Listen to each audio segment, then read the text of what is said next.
গরুর ভুঁড়ি খাওয়া যাবে কিনা?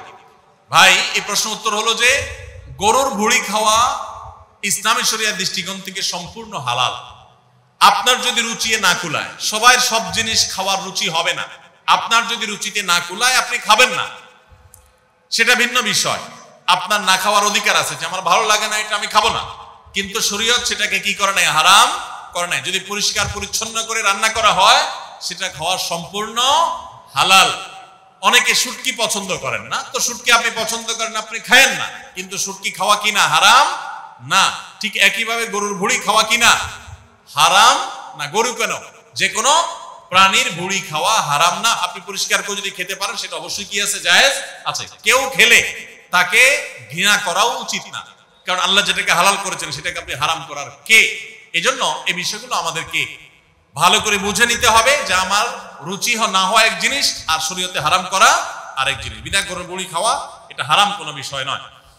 গরমের তীব্রতায় মুসলমান হিসেবে আমাদের বিশেষ কোনো করণীয় আছে কিনা? দেখুন, প্রচন্ড গরমের দাবদাহ চলছে, তাই না?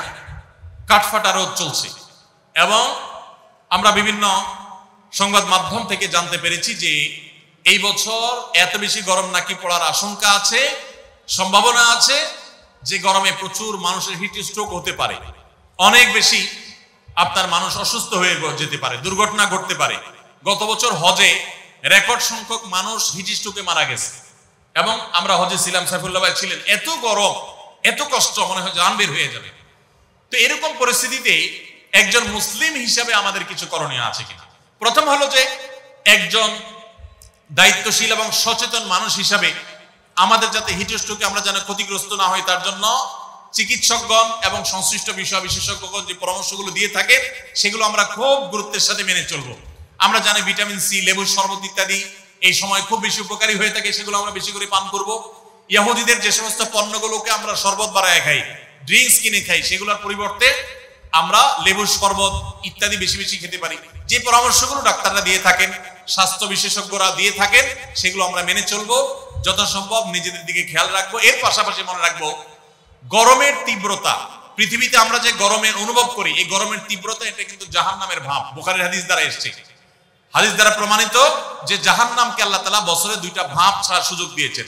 জাহান্নামের দুইটা ডিপার্টমেন্ট আছে, দুইটা বিভাগ আছে, একটা জামহারির ঠান্ডা আর একটা নার হলো আগুন। আগুন এবং ঠান্ডা উভয় ডিপার্টমেন্ট থেকে বছরে দুইবার ভাব ছাড়া হয়। এই ভাবটাই আল্লাহ পৃথিবীতে এক এক জায়গায় এক এক সময় বন্টন করে দেন, ঠান্ডা এবং গরম আমরা অনুভব করি। এটা জাহান্নামের ভাব হওয়ার কারণে গরমের তীব্রতায় কিংবা শীতের তীব্রতায় একজন মুসলমান জাহান্নামের কথা স্মরণ করবেন এবং আল্লাহর কাছে জাহান্নাম থেকে পানা চাইবেন, এবং তিনি চিন্তা করবেন। কোরআনে আল্লাহ উল্লেখ করেছেন, কুল নারু জাহান্নামা আশাদ্দু হাররা, তোমরা যে গরমের তীব্রতা অনুভব করছো, জাহান্নামের আগুনের তীব্রতা গরম এর চাইতে অনেক বেশি। দুনিয়াতে আমরা যে আগুন জ্বালিয়ে থাকি, আমরা চুলাতে রান্না বাড়ার সময় যে আগুন জ্বালিয়ে থাকি, এর চাইতে ফ্যাক্টরিতে যে সমস্ত আগুন জ্বালানো হয় সেগুলোর তীব্রতা অনেক বেশি। দুনিয়াতে আগুন যত তীব্র হতে পারে, জাহান্নামের আগুন তার চাইতে 70 গুণ বেশি তীব্র। ভাইরা আমার, এই জন্য এই গরমের তীব্রতা আল্লাহর কাছে জাহান্নাম থেকে পানা চাইবো। অনেকে গরম তীব্র হলে গালিগালাজ শুরু করেন, বিদ্যুৎ গেলে বিদ্যুৎ কর্তৃপক্ষের 14 গোষ্ঠী ধরে গালিগালাজ করেন, গরমের মা বাপ তুলে অনেকে গালিগালাজ করে, আছে না নেই? আর কিছু না হোক, একটা নরমাল গালি দেয়, বউয়ের ভাইয়ের কথা বলে যে অমুকের গরম, বলে কি বলে না? তো এই ধরনের যে কথা বলা হয়, এগুলা অনেকে আমাদের নিজের অজান্তে বলি, যে গরমে সহ্য করতে না পারে গরমের মা বাপ তুলে গালিগালাজ করে দিলাম। তো এটা থেকে গরম কমবে? আরো গরম বাড়বে। কোন গরম বাড়বে? মাথা গরম হবে, মেজাজ গরম হবে, আরো গরম বাড়বে, লাভ হবে না। তিরমিজির একটা হাদিস আছে, যে জিনিসটাকে গালি দেওয়া যায় না, অভিশাপ দেওয়া যায় না, ওইটাকে যদি কেউ অভিশাপ দেয় তাহলে সে অভিশাপ তার উপর এসে বর্তা। এই জন্য ধৈর্য না হারানো, সবর করা।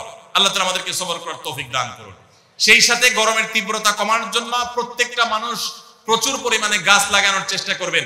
আপনারা জানেন যে আমাদের দেশে যেই পরিমাণ বনাঞ্চল থাকা দরকার, এগুলা নানান সময়ে কলকারখানার নামে, এগুলা নানান সময়ে নানা নামে নিধন করা হয়। আমরা নিজেরাও প্রয়োজনে অপ্রয়োজনে নিধন করি। ইসলাম সাদকায়ে জারিয়া হিসাবে গাছ লাগাইতে আমাদেরকে উৎসাহিত করেছে।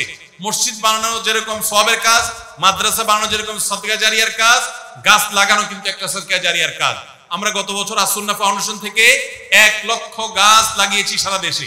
আপনাদের নওগাঁ জেলাও লাগানো হয়েছে, এবং সারা দেশে আমরা প্রচুর পরিমাণে লেবুর গাছ লাগিয়েছি, আম গাছ, পেয়ারা গাছ ইত্যাদি আমরা লাগিয়েছি।